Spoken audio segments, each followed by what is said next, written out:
si on dit un accident de Thalys, on l'attache vers Aix.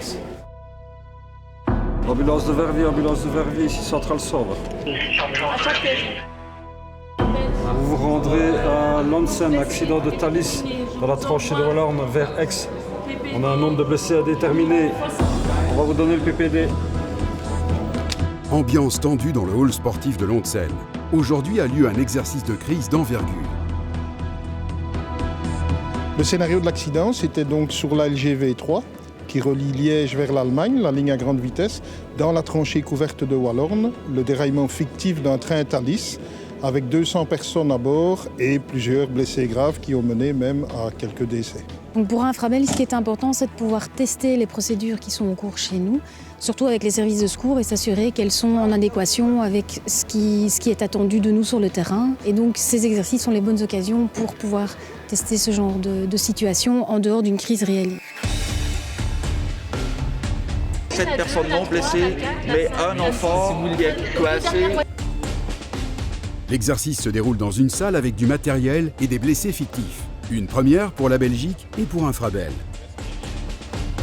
Quand on nous a proposé cet exercice en salle, je me suis dit, mais comment est-ce qu'on va faire? Jusqu'au moment où j'ai appris qu'il fallait tenir compte des délais d'intervention sur le terrain. Donc je m'explique, quand j'ai téléphoné à mon planu, qui vient d'Henri Chapelle, j'ai dû compter 7 minutes pour avoir le timing. L'exercice en salle présente plusieurs avantages. D'abord, on ne doit pas prendre des victimes qui doivent jouer le rôle sur place. Deuxièmement, on a une maîtrise complète du pilotage de l'exercice puisque ça se fait dans des lieux beaucoup plus réduits. Enfin, on ne doit pas ni bloquer les lignes, ni utiliser du personnel sur les lieux d'intervention, ce qui présente de multiples avantages, et même au niveau financier, puisqu'il y a moins de personnel qui doit intervenir. L'exercice est complexe, notamment la coordination des différents services de secours.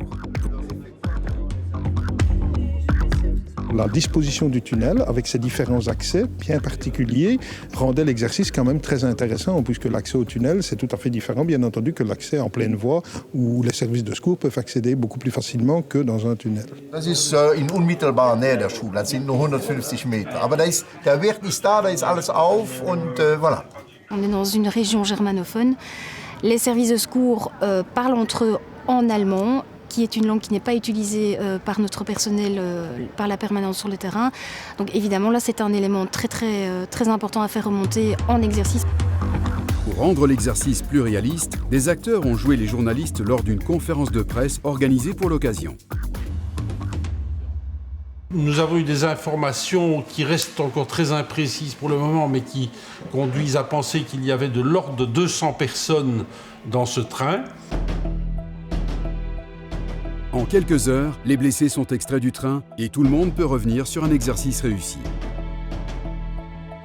Globalement, on peut dire que c'est une réussite par rapport aux objectifs qui étaient visés. Ik heb het vandaag gevoeld dat wij hulp kunnen verwachten en dat het belangrijk is voor een kleine gemeente, dat is voor mij de eerste erkenning. Merci à tous ceux qui ont participé à cet exercice de crise unique en son genre.